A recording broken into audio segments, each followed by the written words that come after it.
Port Authority employees marched from the port premises this afternoon to the Fort railway station, stressing that the unfair taxes should be revised immediately.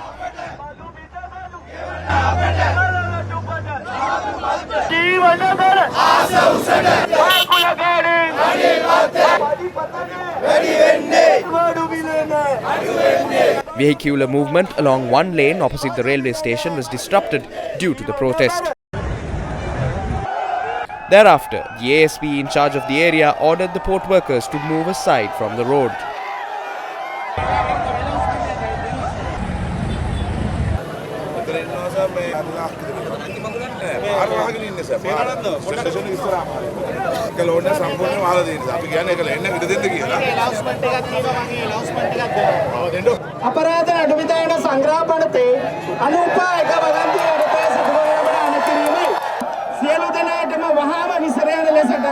Police පරීක්ෂක වරුන්ගේ පදවියට නොවඩු පදවියක් දරන police නිලධාරියෙකු වන මා විසින් අපරාධ නඩු විධාන සංග්‍රහයේ අනුපා එක වගන්තියේ මා වෙත ලැබී ඇති බලතල ප්‍රකාරව මෙයින් අනකරනු ලැබේ.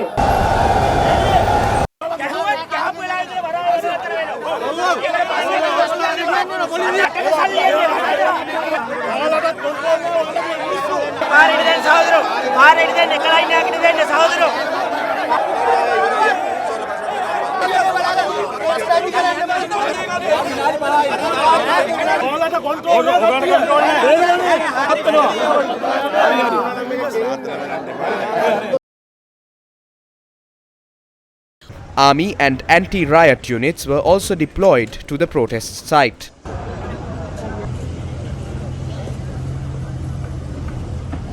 Meanwhile, the employees of the CPC also joined the protest.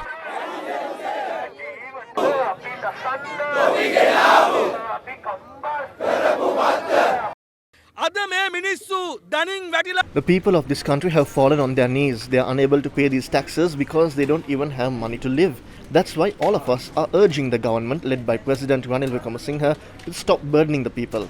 What will happen ultimately is that the people of this country will come to a point where they will have to kill for survival.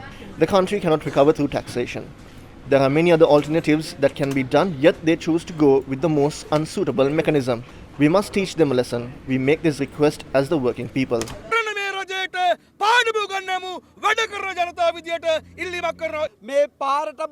We are taking to the streets before we fall to the streets. We would like to ask Ranil Wickremesinghe as to how he expects us to feed our families with this small salary.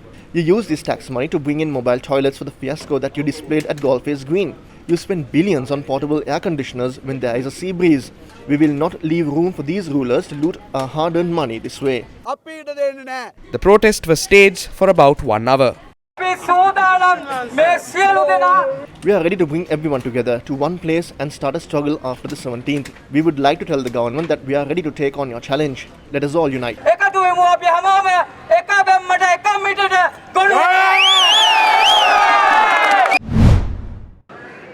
The State Executive Officers Trade Union Collective gathered opposite the Finance Ministry. They held a protest against unfair taxation and the government's attempt to delay their salaries.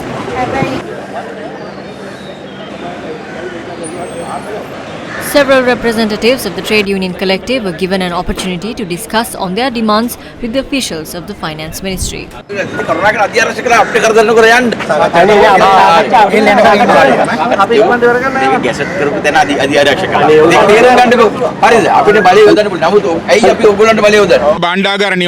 Our discussion was headed by the Deputy Secretary of the Treasury.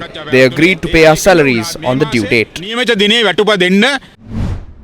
The Ceylon Electricity Board Joint Trade Union Alliance engaged in a protest opposite the CEB head office in Colombo. CEB employees engaged in the protest by reporting sick.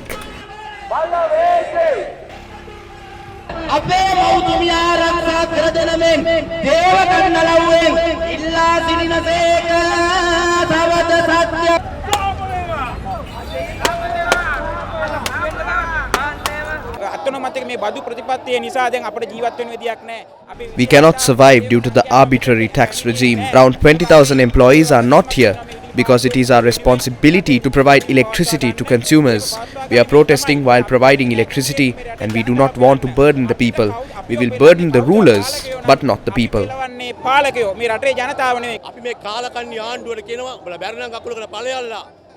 If this government cannot act, they must leave. Hand over the government to a capable group. We wish to inform the Ranil Rajapaksa government that we will venture into more severe action. Once the A-level exam is over, we will decide to go on strike. They protested for around 2 hours and then dispersed. The trade union collective of professionals gathered at the Hyde Park ground today to voice their opposition against the new tax policy. 40 trade unions, including the Government Medical Officers Association, the Federation of University Teachers Association, the Medical Faculty Teachers Federation, the Electrical Engineers Union and the Ceylon Bank Employees Union participated in this gathering.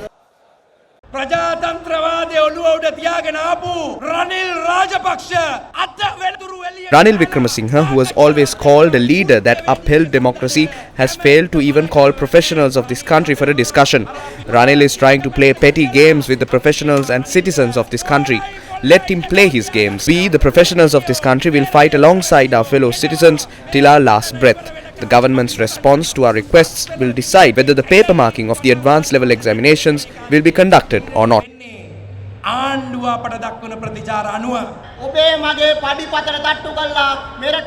While they tax and burden the professionals of the country, the government is offering tax relief to their henchmen and the people who fund their political agendas.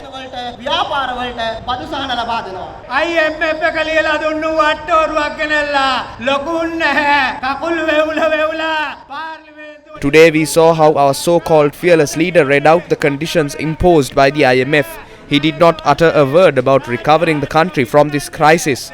It was only focused on debt repayments, selling off state-owned enterprises, and to mercilessly tax the professionals in the country. In his defense, he is now claiming that the IMF wanted to tax everyone who earns more than 45,000 rupees, but he negotiated it to 100,000 rupees. Then, on the other hand, we have the sugar scam, the coconut oil scam, the garlic scam, and many other scams that occurred in the country. If you really want to increase government revenue, why not recover the losses we incurred through these scams? The government claims they have taken action against it, but tell me one court where you have filed action against these scams. We don't want leaders who nod their heads to whatever the IMF proposes. If that's your job, it's better to stay at home and let the IMF govern the country. At least the IMF will develop our country and end corruption. Can you call yourselves a governing body?